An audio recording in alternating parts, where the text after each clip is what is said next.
I define leadership as somebody in a position of great responsibility. Existentially, we're all in a position of responsibility, but this is a special one, I think, so it's worth talking about. I want to start with this because we're living in unprecedented times. Lots of things are happening. The future is open. Little is certain. The stakes really are enormous. We've seen global developments, especially in recent times, have really shaken us as people, and it's shaken countries, it's shaken politics. We live in a volatile, uncertain, complex, and ambiguous world in which we can't often predict what's happening, and yet as human beings we're trying to create some certainty when we make decisions. But this world characterized by global movements, by nauseating development in science, nanotech, biotech have been developing so fast. Artificial intelligence will surpass the computing power of our brain within our lifetimes. So there's enormous changes that we're facing as people, as countries. And so in this 21st century, we need a new kind of leader.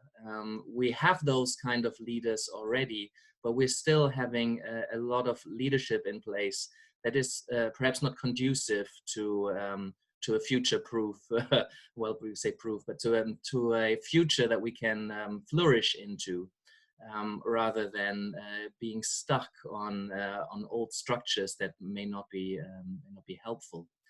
So in these kind of turbulent times, I believe it is time for a leader who's more existentially aware, approaching their leadership position, their position of responsibility with this kind of mindset, and developing a skill set that is helping moving into that kind of future, and helping groups of people to move forward. So that's why I want to talk a little bit about what are some of these hidden challenges for the leader, particularly the individual. We're living in this context of the 21st century, but I want to shine a little bit of a light on what are the hidden challenges for the individual and how might they be able to prepare themselves better for moving into leadership positions, or how can they deal with these global challenges, but on an individual level, so that they can then go and create a culture and the climate of positive change and moving into this uncertain VUCA world with a positive attitude. So I want to look at philosophy a little bit and talk about psychology a little bit. Obviously, we can only scratch the surface in this kind of talk. But I want to introduce you to the PEARL, the Positive Existential Authentic Resilient Leader, and how they navigate, pun intended. So this is Monica Hanaway. She wrote 2 books on existential leadership, and she points out to us that the challenges of the leader are not just behavioral, they're psychological and they're philosophical. And she also points us to the fact that any leader, any manager, any leader, anybody in a position of responsibility is first and foremost a human being, and they're not always rational. They deal with the same challenges that any other human being is dealing with, being human in the world with other people, which is our existential condition. So they're driven by emotions, aspirations, fantasies, and they influence the way that they lead on an everyday basis. So it's worth looking into that, and it's often not looked into enough. So for the individual, anybody who's been in a leadership position, and I think if we all reflect on it, we're all in a leadership position of sorts. There is something about feeling connected. We have this natural human need to feel connected, and it can be quite lonely at the top. It's difficult for other people to really get what kind of position we're in, even if it's somebody else who's also in a leadership position. They can't really get our particular context, the way that we're wired, the way that our organization, our environment works. So they're carrying responsibility in the face of uncertainty. We make choices, and we make sometimes having to make impossible choices in the face of not really knowing whether this is right or wrong what we're choosing. We often know too much, as a leader in this position, we have a lot of information, often more information than other people. But at the same time, we know too little because we can't possibly know enough to be absolutely certain, if we're honest to ourselves, that the path that we are taking is actually the right path and leads us to our desired outcomes. The world is characterized by a sense of uncertainty, both in physics and in philosophy. Where the leader is often expected to be a Superman, Superwoman, an Übermensch, as Nietzsche called it, to make all of these decisions, have all of this knowledge, and to often expect it to be cheerful and optimistic, even in the most dire circumstances. So it can be really difficult to be authentic when we are struggling and our organization is vulnerable, but we have to show strength, for example. We, as a leader, we're expected to create meaning. One of our main functions as a leader is to create meaning and purpose for people, so they're protected from this existential void of not really knowing what their meaning is as a person or as a species, where we're going. The meaning of life, the big meaning, is elusive at best, and we can't really know it. We have to have faith in it. And a leader is expected to provide this kind of faith so that people can follow them and live a meaningful existence. So it's really difficult to remain authentic when we're faced with these conflicting needs of, for example, different generational needs, or if we have a very diverse crowd in our organizations, there's people from different cultural backgrounds, different ways of thinking, different upbringings. And so people approach the leader with different wants and needs, and it can be difficult for the leader to embody an authentic appearance and course of action when we're faced with that. We have these basic human needs to feel seen, heard, valued. Stephen Covey talked about the need to live, learn, love, and leave a legacy. And these can often be held within us. It's difficult to be integral and authentic, to be coherent in what we're putting out there and how we behave, how we make decisions. The work of Linda Hill points us to the cost, both financial and human, when we're not preparing our managers and leaders for these kind of positions of responsibility. So she talks about the process, the learning to lead, as something we're not really preparing our leaders well enough for. And from my coaching work, I know that many leaders already in leadership positions, they're still struggling with that. Jerry Colonna talks about the inevitable loneliness of being at the top, and how we really need to focus on the process that is becoming a leader. We're always in the process of becoming. So he suggests to develop a philosophy of management, of leadership, and to live it, to embody it, to really tune into that. But I think one of the main challenges here for organizations is that it's some derivative of this. People in positions of responsibility, probably at your organization as well, who don't feel like they know what they're doing, or they have confidence or sufficient confidence in where they're going and the decisions that they make, but they feel they can't really share that. Brené Brown's work on vulnerability is incredibly important here.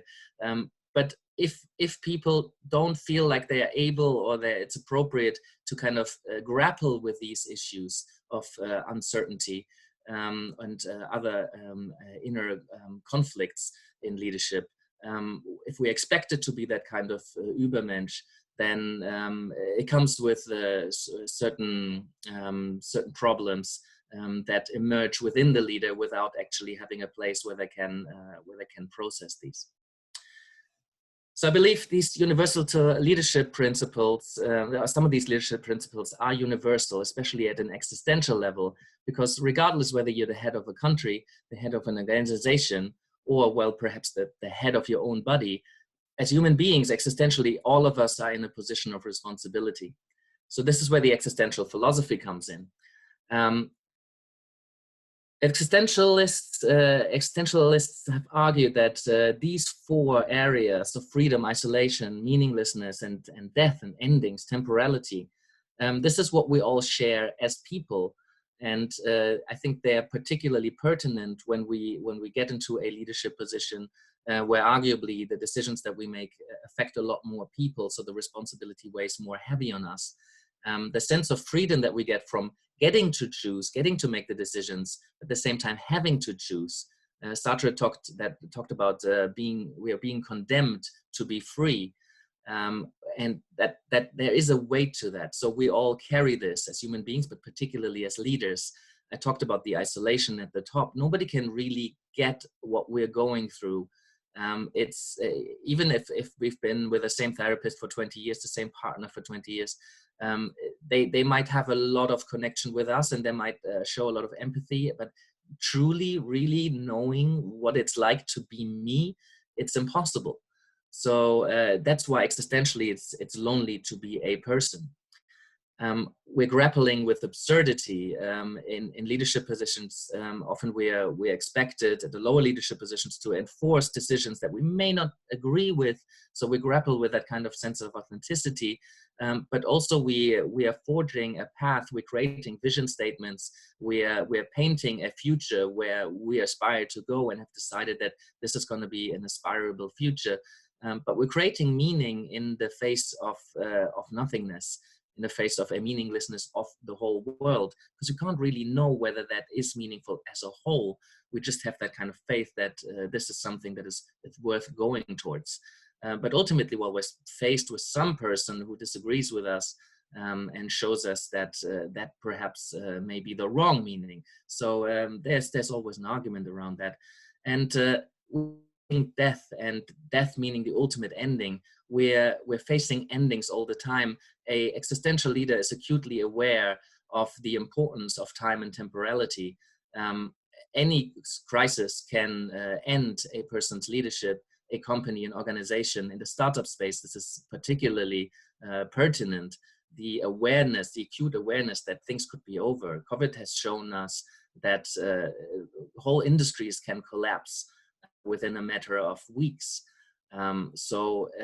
If we're aware of that, it brings up for me right now, a certain sense of anxiety that when we are present with it, we can allow ourselves to feel, but the instinct is to make it go away.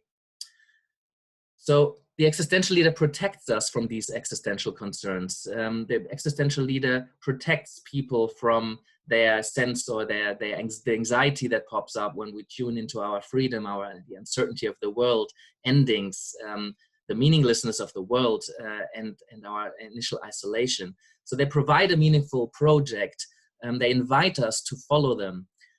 They offer a set of values or a vision to believe in that people can sign up for, that gives them a sense of meaningful living and of movement. They help us bridge uncertainty and doubt, and they ask a set of more profound and deeper questions, both themselves as also the organization.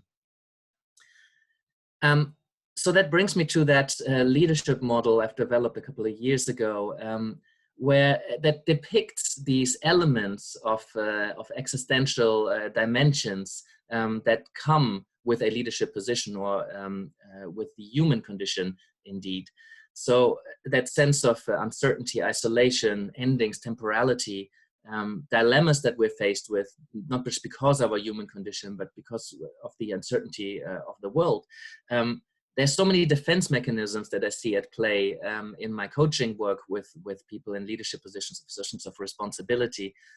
These automatic responses of not perhaps looking where we need to look because it would shake the ground of our certainty and confidence. It takes a lot of courage to engage with our leadership position from an existential angle. Ultimately, I think it's the stronger course of action. To accept the anxiety that comes with it, and perhaps learn to embrace it, is the path towards living as authentically and leading as authentically as we can. We can at best weave in and out of it, as everybody who's attempted it will know. So how's this positive, you might ask? Well, Kim Cameron describes positive leadership as a leader who fosters a positive climate, who develops positive relationships, who provides meaning and reinforces it, and who engages in positive communication. And if we approach leadership in our existential leadership condition with a positive attitude and with a set of skills that can allow us to embrace and accept, not just accept and manage, but to embrace and engage in and enjoy this leadership condition, which is not always comfortable. It's a lot of weight on us. But if we can manage to approach it with that kind of attitude and that set of skills, then we will be fostering a positive climate. Not one that is characterized by lots of positive emotions and blind optimism, but one that is characterized by a realness and authenticity, a strength in the vulnerability. And that creates more positive relationships with people who are in your vicinity, people who are following, people who are in your top circles, because they know that you have the courage to actually face your existential leadership condition and the human condition of the world as a place where there is little certainty, and that is okay. It's actually not just okay, it's something that we can value and embrace as the stuff that makes life and leadership and being in organizations exciting. Because if we would know everything, it would be pretty boring. If everything would be predictable, there would, well, be a lot of money, but there would probably not be a lot of excitement in it. A world where everything's predictable is simply not imaginable. They create meaning in a stronger way, because it's not blind to the realities of the world, and it's accepting and embracing difference, diversity, and conflict as something that can help innovation. So there's a lot there. I won't go into the details of these. There's a lot of positive psychology, a lot of touch points to positive psychology. And those of you who are familiar with the science will notice the elements of psychological well-being, of flourishing and perma, of Carol Dweck's works on mindset. There's a lot about resilience, post-traumatic growth, innovation. So I'll leave it at that. Please do contact me if you want to have some more information on this. This is my Gyro model. This acts both as a way of being a leader, as I refer to, and a set of skills, because it is about noticing the existential themes that underlie the impact on your performance and your well-being. It's about accepting that they exist, rather than like giving into the urge to make them go away, to make yourself feel comfortable. Don't fight the inevitable. These themes, they will come up and we will be facing them. There will be boundary situations where we run into challenges with freedom, meaninglessness, and isolation. It's about relating these experiences and these themes to your individual context, and then become aware of patterns and dominant themes within that. So you develop a sense of self-awareness around these themes and how they pop up for you. Most importantly, perhaps for the positive existential leader, is to value that discomfort and embrace anxiety and any sort of negative, so-called negative feelings as a teacher, as a good teacher, a springboard into authentic leadership, if you will. It allows you to engage positively with emotions that can be quite difficult to sit with. You may grow from the experience and anticipate growth pains, which is important, because that is the stuff that builds the existential resilience. If you talk these elements through, and if you're acknowledging and accepting your existential leadership condition, you will be able to develop that kind of resilience, so that in times of crisis, you may not be paralyzed, but you will grow and move forward and present a positive attitude towards it, which will be infectious to your people. Achievement and greatness is a process. It's not a one-off result. This is something we need to continuously do, so that we may learn to trust our instincts and continuously choose to embrace these difficult decisions, which will allow us to actually engage and enjoy our leadership position. And that will have a hugely positive effect on the people that surround us. If we have a leader who's quiet and charismatic, who's working with others, who's creative, who is optimistic and hopeful, but not as a matter of certainty and delusion, but as a matter of having confidence in their decisions at the time, trusting their instincts, and having decided that a vision is meaningful and worthwhile, but being open to the possibility of changing their minds and doing that with grace. Somebody who's open and confident, resilient, somebody who embodies positive existential leadership and is compassionate towards the people that surrounds them, get to know the values and beliefs of their people, who embody the values and beliefs of themselves and as the organization. So you may be familiar with the listener by James Christensen, and I modified it a little bit to show the leader that I'm imagining in this, because it's somebody who keeps calm, who keeps listening, but who also keeps it real. So somebody who's authentic, somebody who can go out and be a strong leader, but at the same time is a reflective leader, somebody who's in tune and in touch with their own condition, with other people's human condition, and somebody who can take us and lead us through a volatile, uncertain, and complex and ambiguous world. And it is fertile ground for integration, and this is the last thing I'm going to say. This is not in a lot of conflict with other leadership models or theories, but I see this as the foundation for other techniques, for other theories, for other ways of being, to be integrated into this. So I think any leader would do good to acknowledge, accept, embrace, and value their human condition, their leadership condition, and take that as a way to move forward. And that's me. Thank you very much. If you want to stay in touch, I'd love to hear from you. And thank you for giving me the time, Claudia, and love to hear from you. Thank you. Thank you, Yannick, and some thanks for coming through on the chat box as well. And thank you, and enjoy the rest of your Sunday. That was very, very insightful and timely, I must say. So thank you and enjoy. Thanks, everyone. Thanks, Yannick.